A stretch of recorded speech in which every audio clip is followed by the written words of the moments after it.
किचनमध्ये गेल्यानंतर एवढं पाणी पाणी झालेलं, मला वाटलं नक्कीच डुगूने काहीतरी कारभार करून ठेवलेला आहे. आधी वाटलं डुगूनेच नळ चालू ठेवलाय की काय. मग जवळ जाऊन बघितलं तर हे फ्रीजमधून गळलेलं पाणी होतं आणि गावावरून सासऱ्यांनी चिकू आणले होते आणि त्याचा बॉक्स मी ते फ्रीजच्या बाजूला ठेवला होता आणि फ्रीजच्या पाण्यामध्ये हे बिचारे सगळे चिकू भिजले गेले आणि व्लॉग शूट करायच्या नादात हे काम ठेवून तर जमणार नव्हतं. मग पटापट हे आवरायला घेतलं आणि चिकू खाल्ले तर गेले नाहीत, पण अर्ध्याहून जास्त वेस्ट गेले या पाण्यामुळे. आणि डुगूच्या बाबांनी मला सांगितलं पण नाही की बर्फ वितळवण्यासाठी हे टेम्परेचर कमी केलेलं.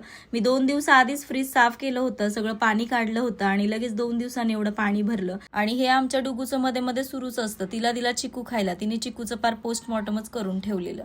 आणि सध्या आमची परिस्थिती अशी झालेली आहे की स्वयंपाक करायला घ्यावा आणि नेमकंच लाईट जावी हेच सुरू आहे. सारखीच लाईट जाते, त्यामुळे इंडक्शनवर डिपेंड राहणं पण खूप रिस्की झालेलं आहे. मग सिलेंडर आणला आणि आंब्याचा सीझन पण सुरू आहे. मग आंबे पण आणले आणि आमरस बनवायला घेतला. आणि ही कुरडई पण आणली होती कारण की मला घरी बनवायला जमली नसती, त्यामुळे हे पॅकेट आणलं आणि कुरडई आणि आमरस असा बेत होता आजचा.